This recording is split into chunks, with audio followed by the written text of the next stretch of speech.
looks kind of interesting. This is San Cristobal de las Casas, in the south of Mexico. It sounds unbelievable, but residents here on average drink more than 2 liters of soft drinks every day, especially Coca-Cola. More available than even fresh water. Biggest consumers of Coca-Cola in the world. More than 800 liters of Coke in a year. Too much sugar is killing more and more residents. La principal causa de muerte es la diabetes. Most people do not have access to drinking water in the middle of the Chiapas region, a place named the Land of Springs, where there's lots of rain and big rivers. How can that be? What's happening? In San Cristobal and the surrounding area, street signs suggest the manipulation of indigenous communities. A water-guzzling factory symbolizes the exploitation of the region, a war over the basis of all life. And at the heart of it is a mega-conglomerate with ties to the highest ranks of Mexican politics. Donations that I got came from people of Coca-Cola. It's all connected. It's interconnected. Coca-Cola is everywhere. Over 35% have diabetes. You wouldn't have any drinking water without this water in your house.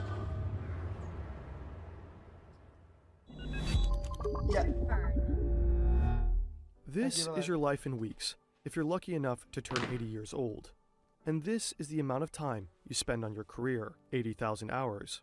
You probably want to spend all of that time on something meaningful that makes a big positive difference. It's gotta be, right? 80,000 hours is also the name of today's sponsor, a non confident in. They have a website that provides you all. Still, there is almost no clean drinking water for the population, especially in San Cristobal. How many of you struggle to get water every week? We sent a camera team to the region to get an independent picture and to do an interview with an expert. The little tap water that is available is full of chlorine. This chemical kills germs and pathogens, but it tastes like a swimming pool and can be harmful over a long period of time. So some people are more likely to buy their water from these trucks, but where this water comes from and how drinkable it is often unclear. Chad, is it what it that you can calculate all your hours having all your games or some shit, or not? Water is available in supermarkets and shops, but Coca-Cola is always available, often at almost the same exact price. You should be able to see with your account, I feel like. Literally in this fridge you can find more Coca-Cola than water. It's absurd. 2 rows of water, 4, 5, 6, 7, 8 rows of Coke. For some residents in San Cristobal and the region, it is simply easier to get Coca-Cola than water. So let's be honest. Imagine having the choice between undrinkable pool water, risky tanker water, expensive bottled water, or a cool, refreshing Coke. Which choice would you make? Wait, is the water more expensive than Coke, though? So, how can this all be? Yeah. Where's all the water? Why is Coca-Cola so popular? What does this do to the residents who casually drink 2 liters a day? And how did it even come to this? What is Mexican politics doing? Let's begin with the first question. On the outskirts of town, there is a Coca-Cola bottling plant. Since 1994, this plant has been allowed to extract over 1 million liters per day from the groundwater. According to various environmental organizations and some residents, this factory is primarily responsible for the water shortage in the city. For context, around 216,000 people live in San Cristobal. The factory essentially uses 4.6 liters of groundwater per inhabitant per day. In April 2017, and again in September 2020, some citizens took to the streets demanding the end of Coca-Cola in the region. Coca-Cola and its partner company FEMSA countered that their bottling plant is not to blame. Water is scarce for other reasons. There's just poor infrastructure, lack of government investment, and climate change. That's all true. Historically, water for San Cristobal has been obtained from rivers and springs in the surrounding areas.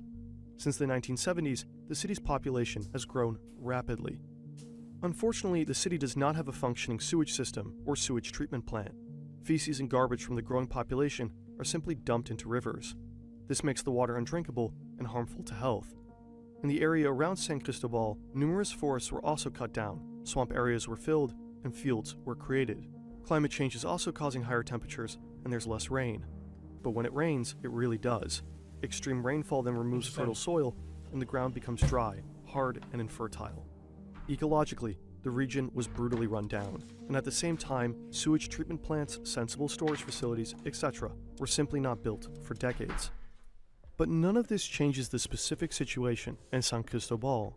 The city's residents have no drinking water, and deep beneath a volcano that borders the city to the west there's a massive reservoir of groundwater, a reservoir from which Coca-Cola pumps millions of liters. Conagua, the National Water Authority, decides who can use the water. On their website, they warn about the effects of climate change and address the country's water shortage.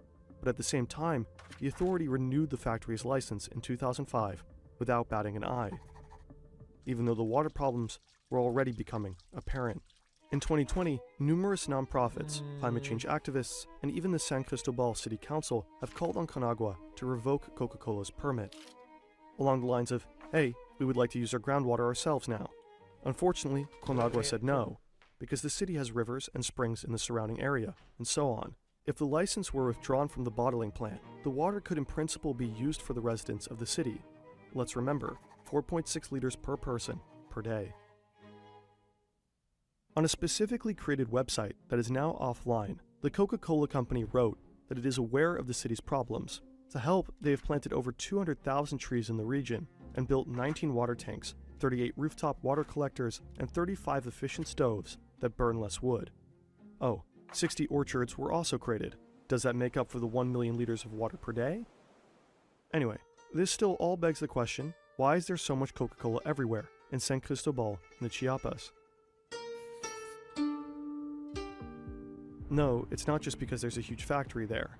The Coca-Cola consumption is not just the fault of the bottling plant.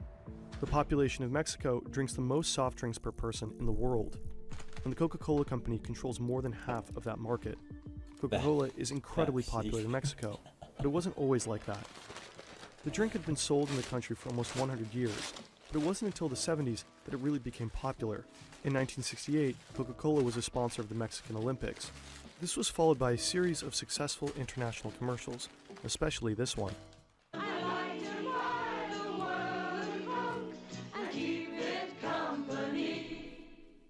In 1994, the North American Free Trade Agreement came into force, which among other things simplified doing business with the USA. As a result, Coca-Cola suddenly became incredibly cheap in Mexico, and business exploded. But Chiapas is another special case. Almost 30% of the population there has indigenous roots. Since the 1960s,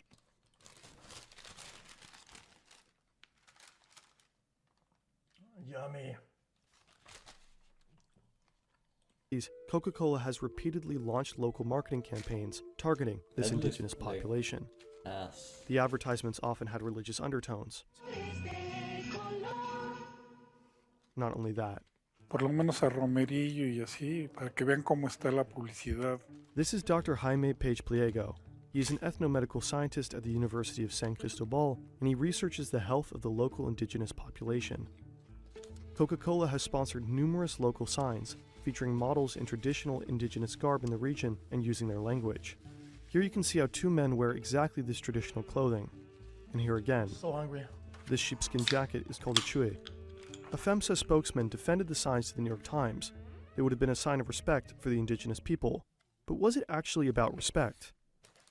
Just in 2015, in a Mexican Coca-Cola advertising campaign, a bunch of white people went to an indigenous village and saved the poor residents with Coca-Cola for peace and unity. This included a hashtag and a tree for Christmas vibes.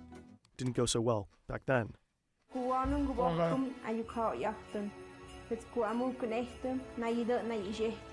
And an official complaint from rights groups saying the ad is racist. Yeah. In any case, the company has had incredible success with its decades-long campaign in Chiapas. Thanks to a large network of micro-suppliers and traders, the drink is now available literally everywhere in the region, even in the most remote villages. Oh, fuck yeah! On average, the population here drinks over 5 times more soft drinks than in the rest of Mexico or of the USA.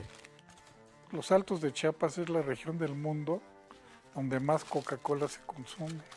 The indigenous communities in the region are probably the most loyal Coca-Cola customers in the world. The Guardian published an impressive series of photos about this some time ago. They're not fake phone calls at the gate, right? But the soft drink is not just popular and omnipresent. Today, it is closely interwoven with the culture of the indigenous communities. Los refrescos de alguna manera en algún momento se incorporaron en los rituales mayas. Some shamans use Coca-Cola to cure illnesses.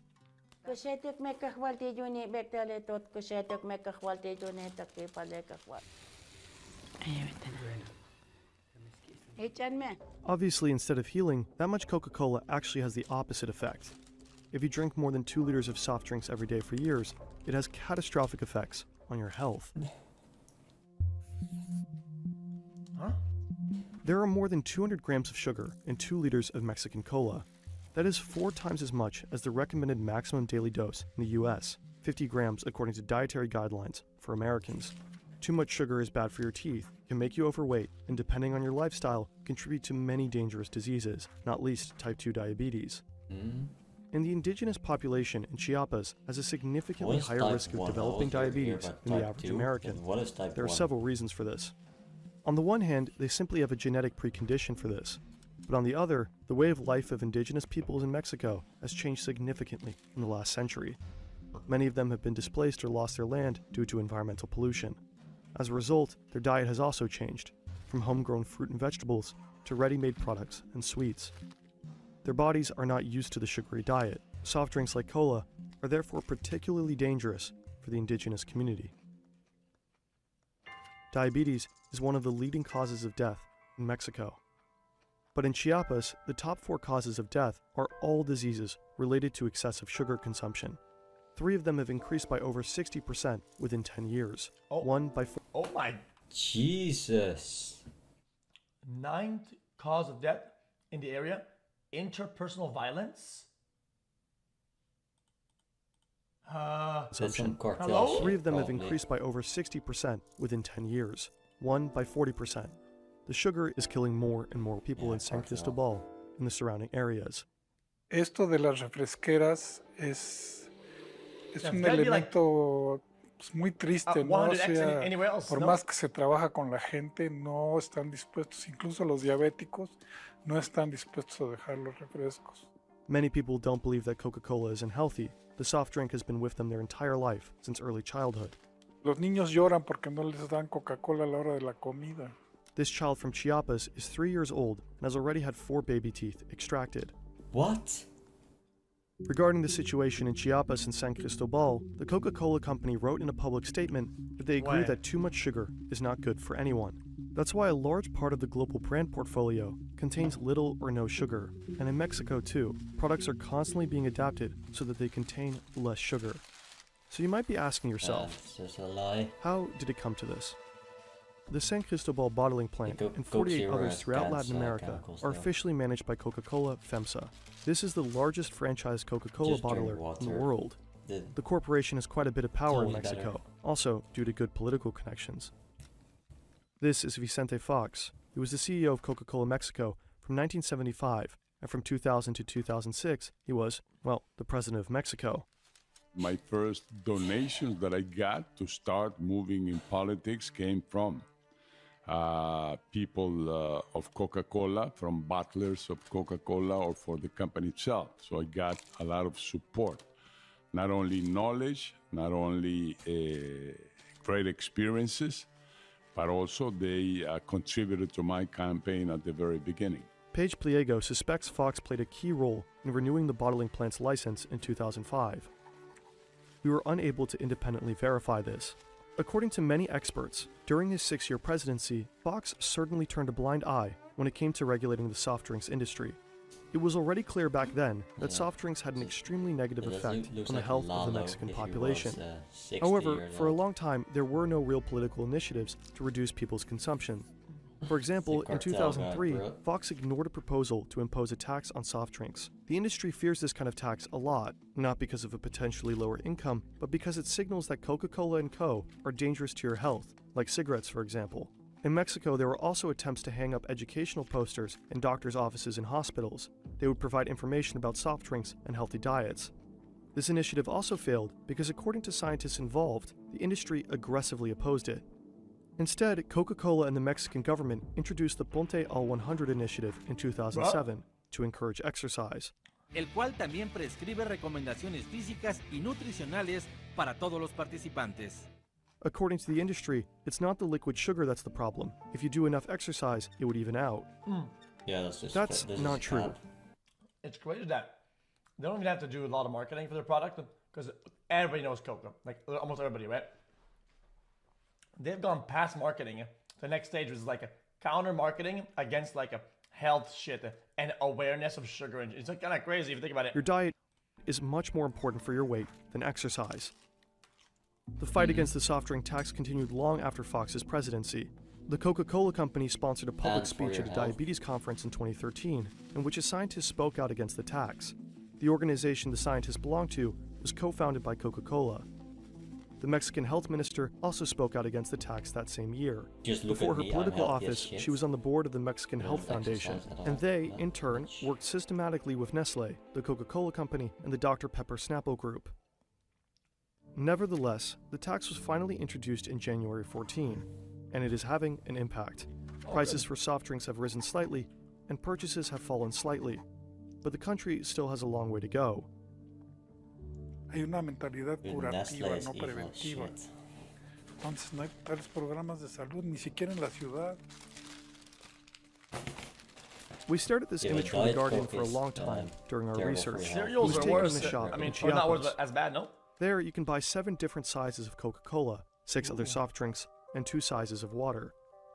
The cola in the 500 milliliter glass bottle only costs 1 peso, about 5 cents more than the same size bottle of water. The 2.5 liter plastic cola costs even less per milliliter than the 1 liter bottle of water. Yo, all the 9 buckaroos for one Coca? Products you see here are from the Coca-Cola Company, also the water. And then we realized something. The Coca-Cola Company can't lose. Whether you buy a Coke or Fanta or the equally expensive water, the main thing is that it is a product of the conglomerate.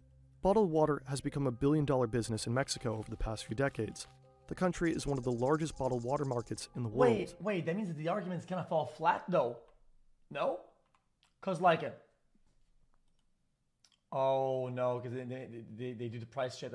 Because guys, I just thought, okay, guys, I just meant like in general, they probably just put the products based on demand on the shelves, right? No, they have a monopoly. So a bunch of waters and less Coke. So high that people aren't gonna drink out of the fucking they'll have river less Cokes water. to buy, and then they can't get it, and then that goes against all fucking. It goes against what we know about economics. The main thing is that it is a product. Why would you cut off your own supply? Bottled water has become a billion-dollar business in Mexico over the past few decades. The country is one of the largest bottled water markets in the world.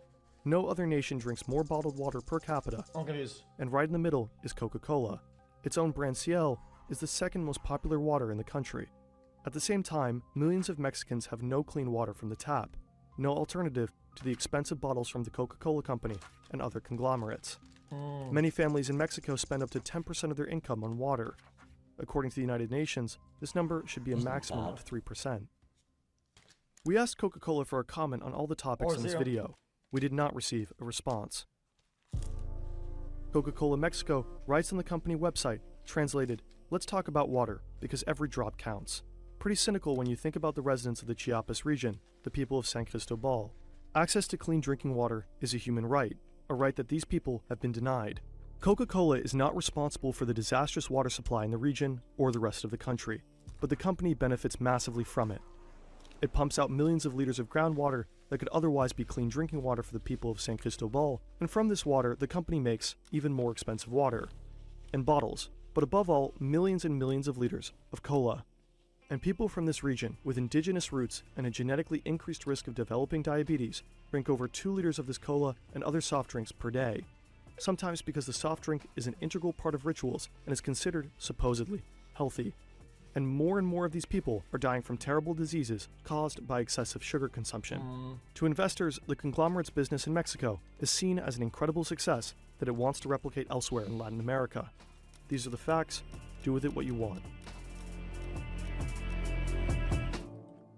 Hopefully you enjoyed this video. We started this channel just a few months ago and are so grateful for all of your support. I enjoyed that. You can find more of our content on screen.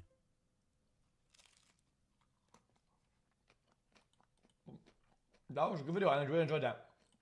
Well done. I'm still gonna drink Coke though, because I like it. I think Coke is pretty mid. I had way too much Coke when I was a little. It's just mid. Water is just better. Just regular water is better. Heavy. Way better.